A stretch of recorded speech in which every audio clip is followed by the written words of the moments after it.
Hey, what you reading for?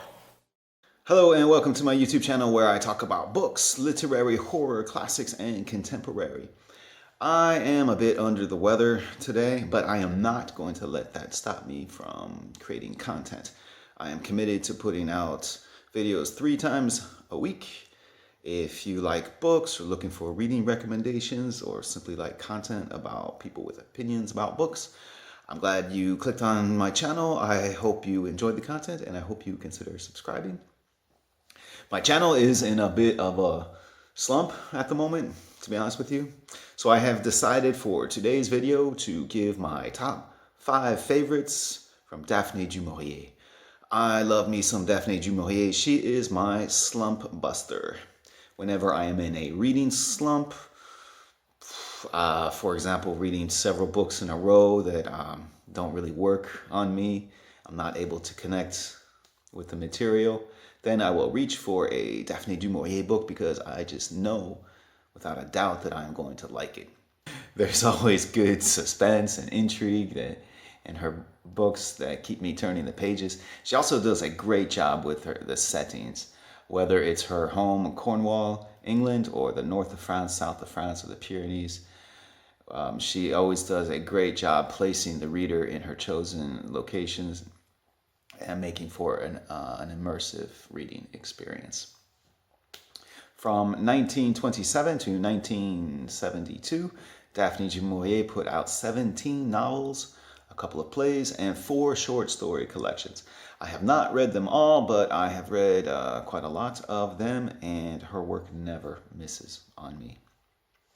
So for this ranking, between number 5 and number 2, to be honest, there really isn't much of a drop-off, if any. So this is a tough ranking for me to do, but it is a ranking, so I will rank. At number 5, we have The Scapegoat from 1957, her 12th novel. Our protagonist, his name is John. He's traveling around the north of France when he sees someone who looks exactly like him. Not similar, but exactly like him. So he follows this guy and he meets up with him. This guy, he's a French guy and his name is Jean. And Jean also notices the freakish similarity in appearance. And they get to talking, and John, you see, he's bored with his humdrum life in England, in academia, and he proposes that they swap lives for a week. And it turns out Jean, he's fed up with his family and the stress and the drama that they're giving him, so he's up for it. He's sure, let's swap lives. And what John discovers is that Jean is not a nice guy. He's very mean to his family. He's cheating on his wife, and he's conspiring to take over the family business or something. And John, he really likes this family, and he decides that he's going to take this week and undo the wrongs that Jean has done and be nice to the family. Except, he's also worried that the family, they're going to notice that he's not really Jean, especially if he's nice to them, because Jean is never nice to them. So in order not to get caught out, right, he has to be a little bit mean to them, and he discovers that he kind of enjoys being mean to them. So this book is super interesting. It has everything in it. It has it's fantastic character study. There's nice psychological investigation going on. There's also suspense, drama with the family. There's even a romance with the wife and the mistress and all that. It has a lot going for it, and I had a blast with it. It's also an excellent example of another one of Daphne du Maurier's skills. She is very good at writing from the male perspective, and The Scapegoat is an excellent example of that. Coming in at number 4 is Frenchman's Creek from 1941, her 6th novel. This is a fantasy romance, not at all the kind of book I typically read or I typically enjoy, but I loved this one. I had a blast with it. This is a bored housewife who goes off pirating with a French pirate and his crew. It's a bit silly and over the top at times, but that is part of its charm.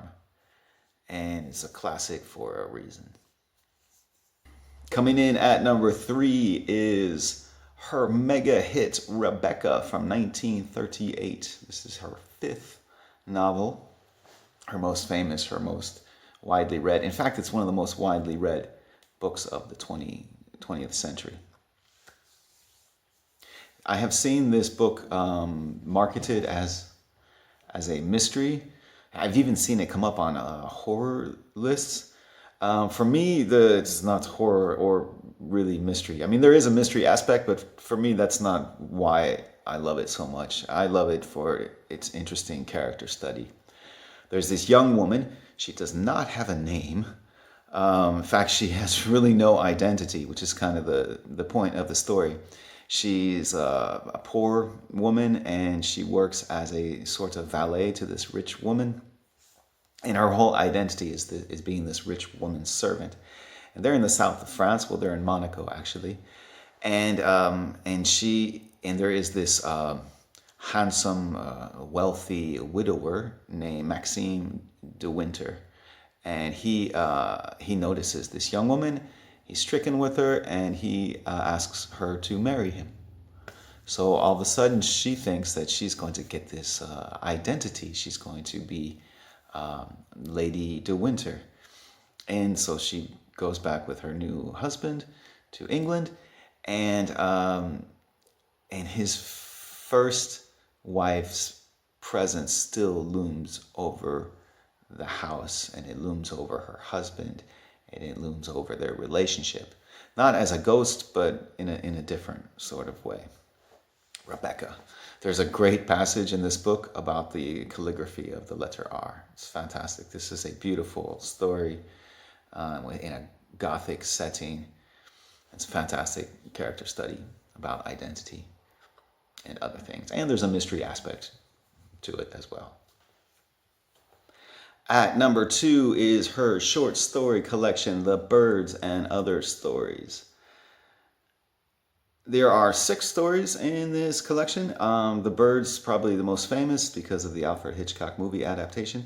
Although I liked that story, it's not for me one of the gems of this collection. One of the gems is a short story called The Little Photographer, which definitely should have been a Hitchcock movie. It's about a woman on holiday in the south of France, and she has an affair with a photographer.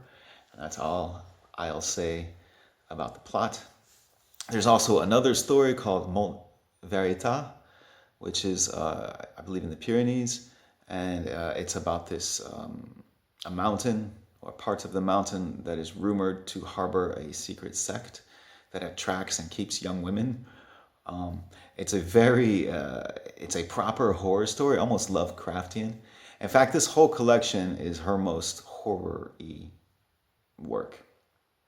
There's creepy atmosphere, there's vengeful spirits and murderers, and lots of good fun.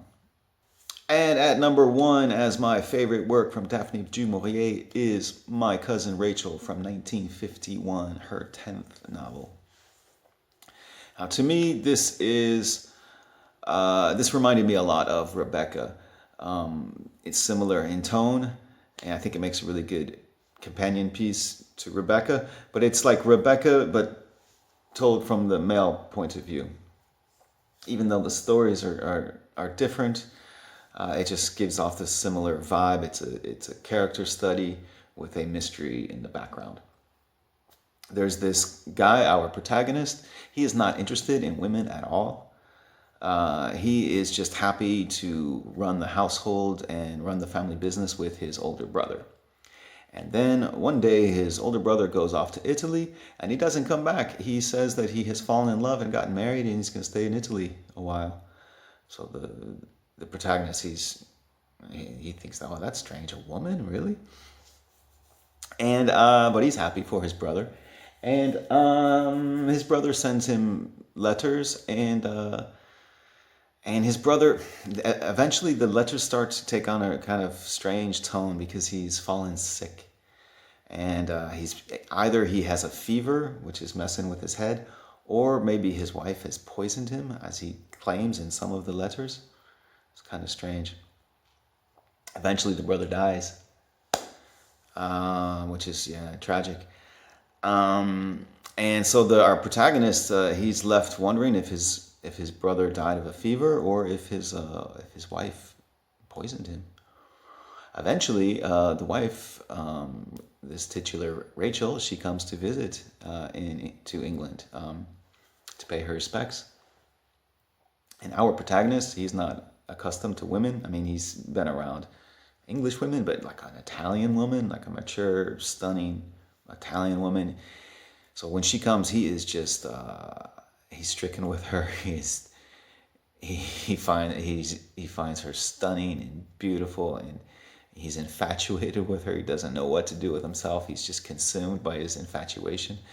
It's kind of funny, actually. So it's an interesting character study, and then there's a mystery in the background. Did she poison him? Did she poison her husband or not? To me, that aspect is not really that important. I just enjoyed the character study, and I enjoyed watching this man just get destroyed by his infatuation. I thought that was fun, and it is beautifully written, and it's my favorite work from one of my favorite writers, Daphne du Maurier. What is your favorite work from Daphne du Maurier, and what do you think of my selection? Do you have a reading slump buster? If so, what or who is it? I always enjoy hearing from you in the comment section. Thank you for watching. I'll see you at the next video.